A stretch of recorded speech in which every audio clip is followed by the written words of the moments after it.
இன்றைக்கி நம்ம பார்க்க போகிற தலைப்பு என்ன அப்படின்னா ஞானஸ்தானம். நிறைய பேருக்கு ஒரு டவுட் இருக்கும், எதுக்கு ஞானஸ்தானம், ஞானஸ்தானம் எடுத்தால் என்ன, ஞானஸ்தானம் எடுக்கிறதுனால என்ன யூஸ், அந்த மாதிரி உங்களுக்கு டவுட் இருந்ததுன்னா அதற்கான செய்தி தான் இது. நம்ம முதலாவது ஒரு வசனத்தை, வேத வசனத்தை வாசித்து நம்ம ஆரம்பிக்கலாம். ரோமர் எழுதின புஸ்தகம் 6வது அதிகாரம் 3-4 வசனங்கள். கிறிஸ்துவுக்குள்ளாக ஞானஸ்தானம் பெற்ற நாம் அனைவரும் அவருடைய மரணத்துக்குள்ளாக ஞானஸ்தானம் பெற்றதை அறியாமல் இருக்கிறீர்களா? மேலும் பிதாவின் மகிமையினாலே கிறிஸ்துவை மரித்தோரிலிருந்து எழுப்பப்பட்டது போல நாமும் புதிதான ஜீவனுள்ளவர்களாய் நடந்து கொள்ளும்படி அவருடைய மரணத்துக்குள்ளாக, மேலும் பிதாவின் மகிமையினாலே கிறிஸ்து மரித்தோரிலிருந்து எழுப்பப்பட்டது போல நாமும் புதிதான ஜீவனுள்ளவர்களாய் நடந்து கொள்ளும்படிக்கும் அவருடைய மரணத்துக்குள்ளாகும் ஞானஸ்தானத்தினாலே கிறிஸ்துவோடு கூட அடக்கம் பண்ணப்பட்டோம். ஆக்சுவலாக உண்மையாகவே சொல்ல போனோம்னா அது ஒரு அடக்க ஆராதனை. இப்படி சொல்லிட்டானே அப்படின்னு யோசிக்காதீங்க, அதுதான் உண்மை. அதாவது நம்ம பாவத்துக்கு செத்து நீதிக்கு பிழைக்கிறது தான் ஞானஸ்தானம்.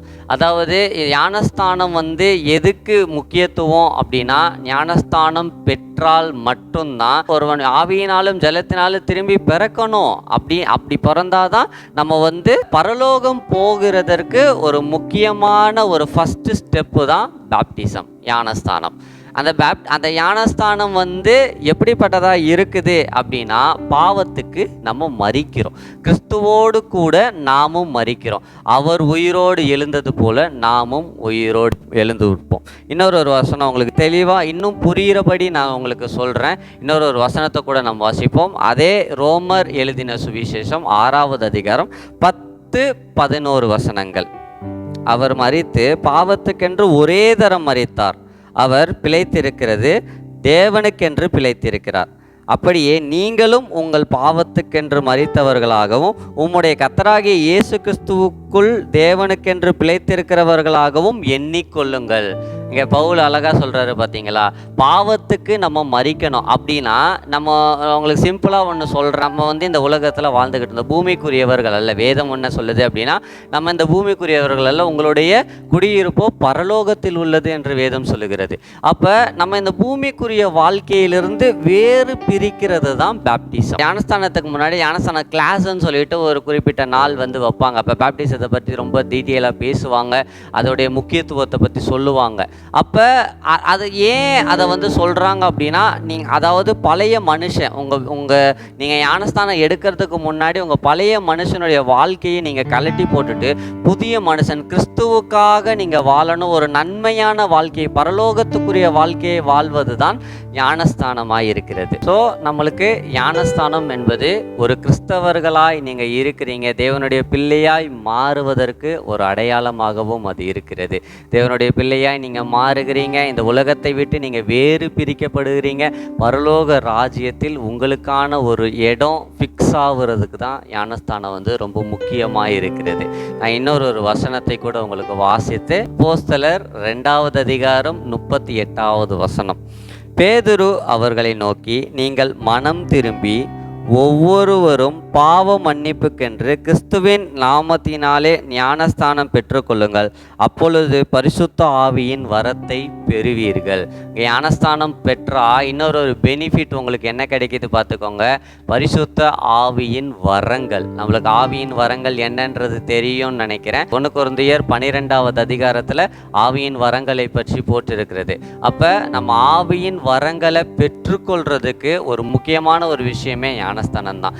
அதுவும் இங்கே தெளிவாக பேதுரு என்ன சொல்கிறார் அப்படின்னா, மனம் திரும்பி ஞானஸ்தானம் பெறணும். அதாவது சும்மா ஞானஸ்தானம் எடுத்துகிட்டு போகிறதுல எந்த பிரயோஜனமும் கிடையாதுங்க. நான் எப்பயுமே இப்படி தான் இருப்பேன் அப்படின்னா, உங்களுக்கு சின்னதாக ஒரு கதை மட்டும் சொல்லி நான் முடிச்சிடுறேன். இப்போ மரித்து என்னை கிடத்தி வச்சிருக்கிறாங்க. அப்போ எனக்கு ரொம்ப பிடிச்ச ஒரு ஃபுட்டோ, இந்த உலகத்துக்குரிய ஏதோ ஒரு காரியம், எனக்கு ஒரு சாப்பாடு எனக்கு பிடிக்கும் அப்படின்னா, அது என் முன்னாடி வச்சாலும் என்னால் அது எடுத்து சாப்பிட முடியாது. அப்போ நீங்கள் பாவத்துக்கு நீங்கள் மறிக்கிறீங்க அப்படின்னா, நீங்கள் கர்த்தர் தேவனுக்கென்று பிழைக்கும் பொழுது பாவத்துக்கு நீங்கள் அடிமையாக இருக்க முடியாது. நம்ம சொல்லலாம், நான் இந்த உலகத்தில் தானே, நான் வந்து ஞானஸ்தானம் எடுத்து பாவத்துக்கு மறித்து நீதிக்கு நான் பிழைத்தாலும் இந்த உலகத்தில் தானே நான் வாழ்கிறேன், என்னை சுற்றி இருக்கிறவங்கெல்லாம் வந்து என்னை எப்படியோ ஃபோர்ஸ் பண்ணி பிசாசு என்னை கையை பிடிச்சி இழுத்துட்டு போய் என்னை பாவம் செய்ய வச்சிட்றான் அப்படின்னு நீங்கள் சொன்னாலும் அதில் ஒரே ஒரு விஷயத்தை நீங்கள் தெளிவாக புரிஞ்சுக்கணும். பாவத்திற்கு உங்களால் அடிமையாக இருக்க முடியாது. இப்போ ஃபார் எக்ஸாம்பிளுக்கு நீங்கள் ரீல்ஸ் பார்க்குறீங்க. ரீல்ஸ் பார்க்கும்போது ஏதோ ஒரு சினிமா பாட்டோ கவர்ச்சியான ஒரு ரீலோ வருது அப்படின்னா நீங்கள் என்ன பண்ணலாம்? தள்ளி விட்டுட்டு போகலாம். இதுதான். அப்போ பாவம் உங்களை நோக்கி வரும்போது நீங்கள் என்ன பண்ணலாம்? உங்களுக்கு தள்ளி விட்டுட்டு போக முடியும். ஆனால் இதே நீ உலகத்துக்குரியவர்களாய் நீங்கள் இருக்கும் பொழுது அந்த பாவம் உங்களை மேற்கொள்ளும். நீங்கள் பரிசுத்தாவியின் வரங்களையும் ஞானஸ்தானம் பெற்றுக்கொண்டதுக்கு அப்புறம் மனம் திரும்பி ஞானஸ்தானம் பெற்றுக்கொண்டீங்க அப்படின்னா இந்த பாவம் உங்களை மேற்கொள்ள முடியாது. நீங்கள் பாவத்திற்கு அடிமைகளாக இருக்க மாட்டீர்கள். இந்த உலகத்திற்கு நீங்கள் அடிமைகளாக இருக்க மாட்டீங்க. உங்களுடைய சிந்தைகள் எல்லாம் பரலோக ராஜ்யத்தை குறித்ததாக இருக்கும், தேவனை குறித்ததாக இருக்கும், நித்திய வாழ்வை குறித்ததாக இருக்கும். அதாவது இங்கே மறிச்சிட்டோம் அப்படின்னா இங்கேயோட நம்ம லைஃப் முடியலைங்க. நித்தியமான ஒரு வாழ்க்கை ஒன்று இருக்குது. அதை நோக்கி உங்களுடைய பயணத்தை நீங்கள் மாற்ற ஆரம்பித்திருவீங்க. அதனால் ஞானஸ்தானம் நம்மளுடைய வாழ்க்கையில் ரொம்ப முக்கியமான ஒன்று. இன்னும் அதை பற்றி உங்களுக்கு பெருசாக தெரியலை, இன்னும் அதனுடைய வீரியம் உங்களுக்கு புரியலை, அதோட வேல்யூ உங்களுக்கு புரியலை அப்படின்னா இந்த செய்தி உங்களுக்கு பிரயோஜனம் உள்ளதாக இருக்கும்னு நான் விசுவாசிக்கிறேன். அதனால் இன்னும் யாராவது ஞானஸ்தானம் எடுக்காமல் இருந்தீங்க அப்படின்னா எந்தெந்த சர்ச்சுக்கு நீங்கள் போகிறீங்களோ அந்த பாஸ்டர்கிட்ட சொல்லி பேப்டிசைஸ் எடுத்துக்கோங்க. பரலோக ராஜ்யத்துக்கு ஆயத்தமாகுங்க. கர்த்தர் உங்களை ஆசீர்வதிப்பாராக. இந்த செய்தி உங்களுக்கு ஆசீர்வாதமாக இருக்கும்னு நான் நம்புகிறேன். நீங்கள் மட்டும் இதை பெற்றுக்கொள்கிறது அப்படின்னு இல்லாமல் அநேகருக்கு இதை ஷேர் பண்ணுங்கள். இதை இப்போ தான் நம்ம வீடியோவை ஃபஸ்ட் டைம் பார்க்குறீங்க அப்படின்னா மறக்காமல் சப்ஸ்கிரைப் பண்ணிக்கோங்க. தேங்க்யூங்க. காட் பிளெஸ் யூங்க.